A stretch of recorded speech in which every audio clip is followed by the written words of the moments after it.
Welcome into the Recruiting Roundup. Jason Jewell, Jared Cohen. Every week we bring you the latest in Arizona high school football recruiting, and we do so year-round. We're going to have a different spin to the Roundup this week. We're going to bring you some awards to players that kind of changed their standing as a prospect as a result of the 2013 season. We'll have those names and also some MVPs from the state championship games, which we were out and saw. But first, Jason, the recruiting news at the forefront. As always, Saguaro's JT Nettleton has a state championship ring, moving in his first year of play in Arizona, and picks up his first college offer in the same week. Yeah, great week for him. Gets a championship and gets his first Division I scholarship offer. South Dakota State, who just beat Northern Arizona in the first round of the 1AA playoffs, is the first to offer JT. They like him as a back safety, but he's a kid that could play safety or wide receiver. We saw this year how good he was. He had 1,400 yards receiving and 101 tackles on defense. Do you see more offers starting to string together now for Nettleton now that he finally got this first one? Typically, that's how it goes. When you get your first, it kind of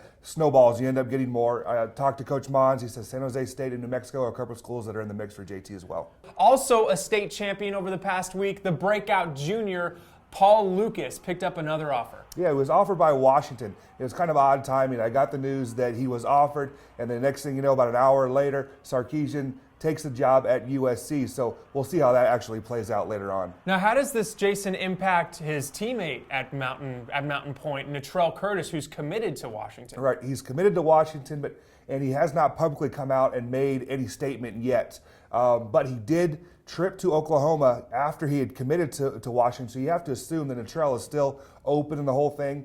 I've also heard rumors at Arizona State. He's been talking to them the whole time as well. Again, without hearing from Natrell, it's hard to say. We'll wait for him to make a statement, publicly later on. But we're going to have to see who Washington ends up hiring as a coach. So Curtis, also a player to keep an eye on as signing day approaches in the near future. Let's get into some of these awards we were talking about. The first one, the breakout prospect of the season. This is a guy that no one really was on no one's radar to start the season, and as a result was a player of the year candidate, an unbelievable running back. That is Taron Morrison at Desert Ridge. Yeah, everyone was talking about his brother, Tarek Morrison, who was very good as a sophomore. But you go back and think last year, Taron was the 5th leading rusher on his own team at Desert Ridge last year, which is crazy that he turns around and leads the state of Arizona in rushing this year with 2,500 yards.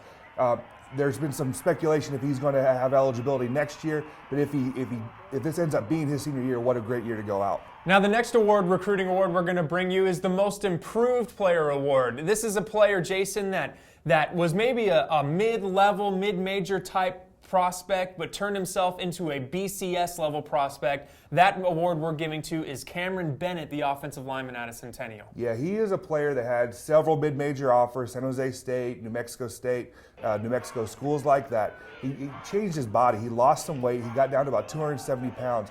That made him more mobile. He was able to get to the second level. I think it improved his endurance. So as the game went on, he was able to wear players out. His film from his junior year to his senior year is very, very impressive. It's much better. And as a result, Cal ended up offering, and Cam committed to the Golden Bears. So there you have it. Those are some of the awards we're passing out. Now some MVPs from the state championship games from last week. There were some unbelievable performances. We're going to go Divisions 4 through Divisions 1. Starting with Division 4, Blue Ridge, state champions, knocking off River Valley, and their leader on both sides of the football, Nolan Cook, had a great game to bring the championship back to Blue Ridge. Yeah, he's a player that transferred to Blue Ridge last year, and he ended up having 2 very solid seasons for Blue Ridge and now getting that ring in the game. He rushed for 114 yards. As a running back, had 12 tackles and a sack on defense. Very impressive.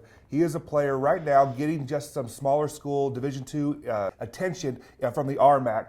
A player that could play running back or possibly fullback at the next level. In Division 3, Christian Kirk put on an absolute show down in Tucson as Saguaro is state champions once again. They knocked off the defending state champion, Queen Creek Bulldogs. Christian Kirk was our MVP of that game. Yeah, only a junior and very, very impressive. The most recruited player in that class in the state of Arizona and in the entire West Coast. Had over 300 yards of total offense and 4 touchdowns in the game. Division 2, Cameron Denson also put on a show down in Tucson on the turf. On the field he's going to be playing at next season and for the next 4 years at U of A. He had a fantastic performance in what was really a dominating performance for Sal Point over the Chaparral Firebirds. Yeah, they won 46-20, and Denton is our MVP. He had 3 total touchdowns.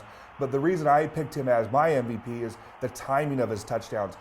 They just Chaparral was stopped down on the goal line, and then had Sal Point backed up, and then Denson goes for a 98-yard touchdown. Then Chaparral opens up the second half, scores to get back in the game at 26-13. What does Denson do? He returns the next kickoff and basically rolls to a win behind his great performance. So Cameron Denson, the MVP there. And then Division I, a game Jason unfortunately missed because he caught that NAU game on Saturday. I was out there. Division I as Mountain Point as state champions, knocking off Hamilton. The player of the game in my eyes from that one was Antonio Hinojosa. He didn't have the stat line that would blow you away. 10 of 15, 252 pass yards, passing touchdown and a rushing touchdown. But the passes that he made, Jason, the deep balls, the Timmy Hernandez, Emmanuel Butler, and Jalen Brown, they were just on a dime. His decision-making was great. I thought that going into the game, the player that made the least amount of turnovers at the quarterback position between him and Sammy Sasso would be the difference. It was more than the difference in this game.